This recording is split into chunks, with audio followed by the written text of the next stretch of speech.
It's hardly surprising that new devices are produced frequently given the size of the tech sector and the speed at which some business owners become millionaires.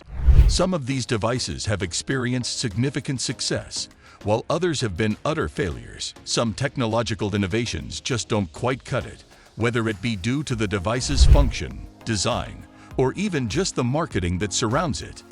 Welcome to my YouTube channel. In today's video, I'll be sharing the 10 stupidest tech fails of all time. Before we begin, don't forget to like this video and subscribe to this channel. Also, click on the notification bell so that you can be notified when we upload more interesting videos like this. Without further ado, let's dive in. Number 10 on our list is Number 10. Google Glass.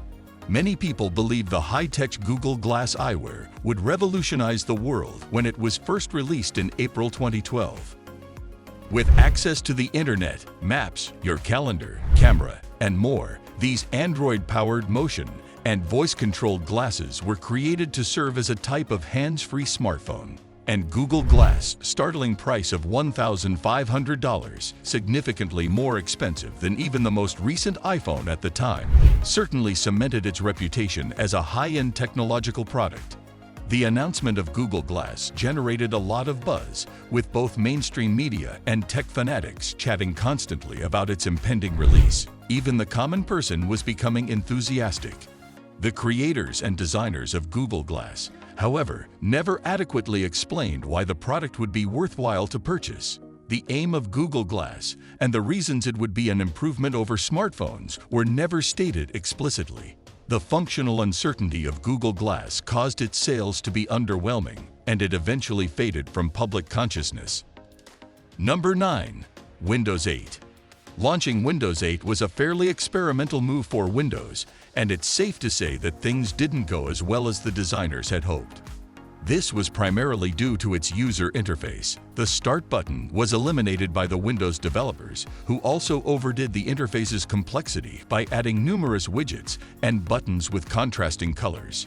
Given the generally unfavorable reception, Windows took care to bring back a number of its former features, including the Start button, in the Windows 9 release. Number 8. The Pulse. The Will.i.am-endorsed Pulse is a smartwatch with its SIM, which means it doesn't require a smartphone to operate. The Pulse's small screen makes it challenging to perform tasks that would be simple on a smartphone, such as messaging, seeing that it was created to function as its smartphone. Additionally, the Pulse's primary purpose was likewise very ineffective. The Pulse is primarily made to identify and track your mood based just on the sound of your voice. However, this method of mood recognition isn't foolproof and isn't always accurate. The Pulse mood recognition feature has drawn criticism for being worthless. Who desires to be informed of their feelings when they are already aware of them? It's safe to conclude that Pulse was a complete failure and that the entire endeavor seemed a touch ridiculous. Will.i.am, we're sorry, but we had to include this one. Number 7. The SEGWAY. Most likely, you've seen one of these odd-looking vehicles before. Segways are well-known but not very desirable. The Segways weren't as successful in the marketplace when they were first introduced in 2001 as their creators had hoped. It had excellent initial attention, with millions finding its innovative technology and distinctive design to be incredibly intriguing. Unfortunately, SEGWAY didn't meet expectations when it came to actual sales. Gaining a loyal client base was challenging because of its high pricing, which was also a very hefty ask for a new customer base. SEGWAY's failure was also exacerbated by its failure to emphasize application goals. Although they still exist, SEGWAYs are not yet a global phenomenon. Number 6. MoviePass. Millions of people watched the MoviePass drama, which was truly an internet roller coaster, go downhill. For a nominal monthly charge, MoviePass gave the option to watch one movie every day in theaters, with payment made at the box office using a MoviePass debit card. That seems like a fantastic offer, right? I suppose the word crazy would be a good fit. Conflicts started to arise when more than 1 million individuals joined up for MoviePass, and as more people signed up every day, theaters started to grow resentful of the service. The company started to suffer, and its price fell when the main theater chain AMC refused to cooperate with MoviePass. Then, MoviePass began prohibiting viewings of specific films at specific hours as well. MoviePass ran out of money in July 2018 due to a declining user base, a subpar business plan, and a distrusting customer base. Number 5. BitConnect. BitConnect was a kind of cryptocurrency established in 2016 and was later discovered to be a Ponzi scheme due to its multi-level marketing design and unrealistically high compensation. 1% daily compounded interest. The volatility of Bitcoin, to which BitConnect's value was linked, caused significant fluctuations in its interest. The BitConnect coin was one of the top 20 cryptocurrency tokens in the world until its price fell as traders lost faith, which caused a decline in its market value. With the value of one coin soaring, BitConnect's growth was by no means ineffective. But finally, as with all Ponzi scams, everything fell apart. The founders of BitConnect all sold their shares at once in 2018, which significantly reduced the value of BitConnect coins at the same time. Investors lost a total of $250 million as a result. The current state of BitConnect serves as a clear example of the need for caution while making cryptocurrency investments. Number 4. Quibi. Everybody has heard of social media platforms that failed to take off, and Quibi is another example. Quibi was a mobile-focused streaming platform.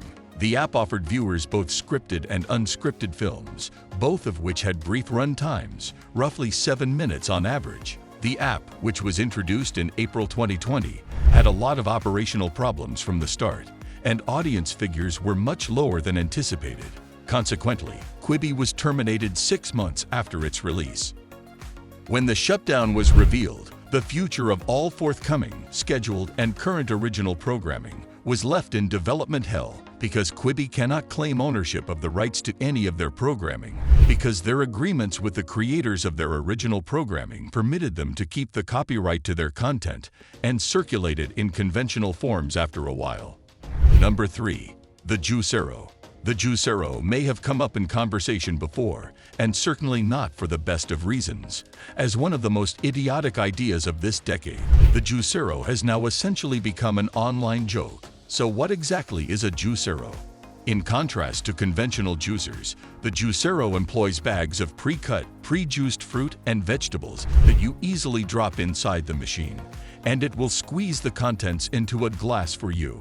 This is about all there is to it. When customers and journalists realized that their juice packets could be squeezed just as readily by hand as by the company's expensive machine, the company received a great deal of unwanted media attention. The company declared on September 1, 2017, that it was stopping the sale of the juicer and the packets, buying the juicer back from its clients, and looking for a buyer for the business and its intellectual property. The company was portrayed in the media following its failure as a representation of the problematic Silicon Valley culture. Juicero was cited by The Guardian as an instance of the ludicrous Silicon Valley startup sector that raises vast sums of money to solve problems that don't exist. Number 2. The Amazon Fire Phone. Do you recall this one? You may still have it in your memory from way back in 2014. When it was first launched in June 2014, the Amazon Fire Phone had an intriguing premise.